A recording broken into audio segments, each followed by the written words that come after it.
साथियों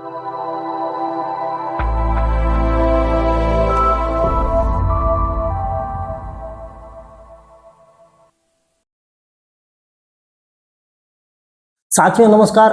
साथियों एक बार फिर से हम आपके सामने पेश हुए हैं। हमारी टीम आपके लिए हमेशा काम करती रहती है। तो साथियों डेली हम आपको कुछ ना कुछ नया बताने का प्रयास करते हैं। तो आज हम बताते हैं आंकड़े कि किस पार्टी को कितने आंकड़े मिले, कितने वोट प्रतिशत मिला।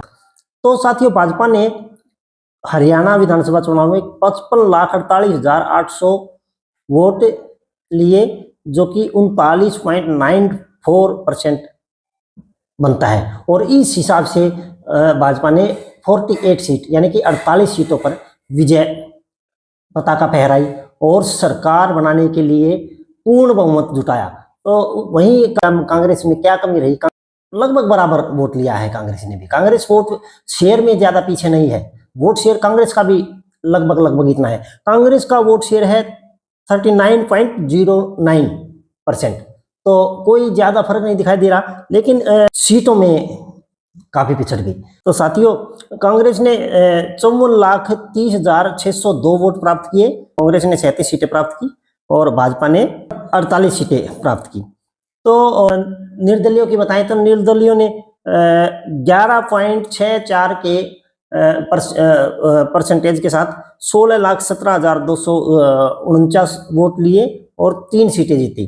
तो साथियों इनेलो ने 5,75,192 वोट शेयर लेकर 4.14 के शेयर के साथ 2 सीटें जीती। आम आदमी पार्टी को भी 2,48,455 वोट प्राप्त हुए और उन्होंने भी 1.79 वोट प्रतिशत लिया।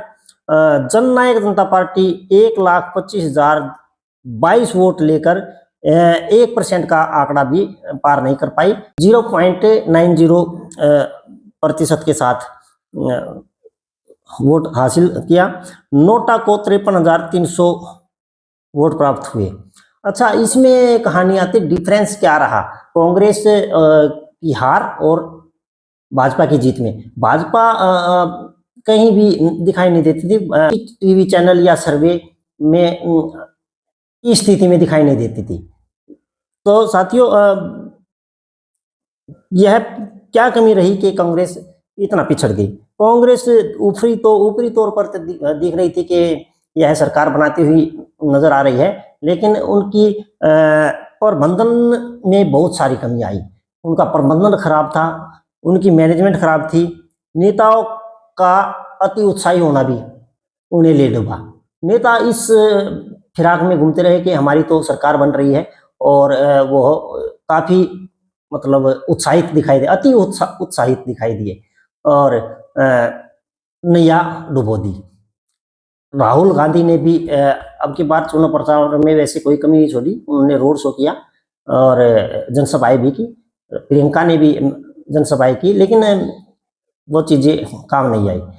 भाजपा ने एससी और बीसी को रिझाने में सफलता हासिल की। एससी बीसी वोट भी भाजपा की तरफ गया और उन्होंने उसका भरपूर फायदा उठाया। तो साथियों एक सबसे बड़ा डिफरेंस रहा। अच्छा, वोट शेयर देखें तो वोट कांग्रेस कोई ज्यादा पीछे नहीं है और भाजपा इतनी आगे नहीं है वोट से। उसमें सीटें जिस हिसाब से ज्यादा मिली है 1,18,198 वोट का मात्र डिफरेंस है। जी हाँ, दोनों पार्टियों के टोटल वोट में 1,18,198 वोट का ही फर्क है और कांग्रेस भाजपा से 12 सीटों से पिछड़ गई। तो एक बहुत बड़ा गैप हो गया। कांग्रेस सत्ता तक नहीं पहुंच सकी। पहुंचते पहुंचते उन्होंने अपने हाथ से जीत को निकाल दिया और सरकार अब भाजपा की बनने जा रही है। तो साथियों इसमें एक फैक्टर और रहा। इसमें हरियाणा की जनता ने बड़े चेहरों को नकारा है। कांग्रेस की तो एक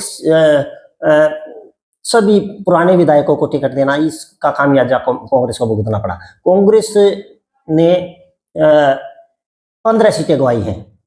जी हाँ, पुराने जो कैंडिडेट थे उनमें से 15 सीटों ये कांग्रेस को नुकसान हुआ है। तो जिन बड़े नामों को कांग्रेस ने जनता ने नकारा है, वोटरों ने नकारा है, उनके मैं आपको नाम बताता हूँ। दुष्यंत चौटाला, अभय चौटाला, गोपाल कांडा, जेपी दलाल, कंवरपाल गुज्जर और ब्रिजेंद्र सिंह, रंजीत चौटाला, ज्ञानचंद गुप्ता, सुनीता दुग्गल, राव चिरंजीव, कमल गुप्ता, ओपी धनखड़, कैप्टन अभिमन्यु, उदय भान और भव्य बिश्नोई, ये इतने बड़े नाम हैं और कांग्रेस जनता ने इनको नकार दिया। जनता ने इन्हें सत्ता से दूर रखा। और साथियों, नए चेहरे आए। देवेंद्र कादियान निर्दलीय हैं, उन्होंने अपने क्षेत्र में बहुत बड़ा बदलाव किया है। तो यह लगभग 40 साल के बाद कोई निर्दलीय इस क्षेत्र में बना है। यहाँ हमेशा पार्टी का ही कैंडिडेट बनता है और इन्होंने अपने समाज सेवा या किसी भी उसमें लगाए, इन्होंने लगभग 40 साल के बाद यहाँ जीत दर्ज की है। भाजपा में जाने की और भाजपा को समर्थन देने की भी घोषणा कर दी है। वहीं हिसार से विजयी हुई सांसद नवीन जिंदल की माता उद्योगपति घराने से बिलोंग करती हैं, धनाढ्य हैं, और उन्होंने भी बीजेपी को ही समर्थन देने की घोषणा की है। तो साथियों, जुड़े रहने के लिए धन्यवाद। नमस्कार साथियों, चैनल को सब्सक्राइब जरूर करें। आगे हम आपको महत्वपूर्ण जानकारियां देते रहेंगे। चैनल को सब्सक्राइब जरूर करें।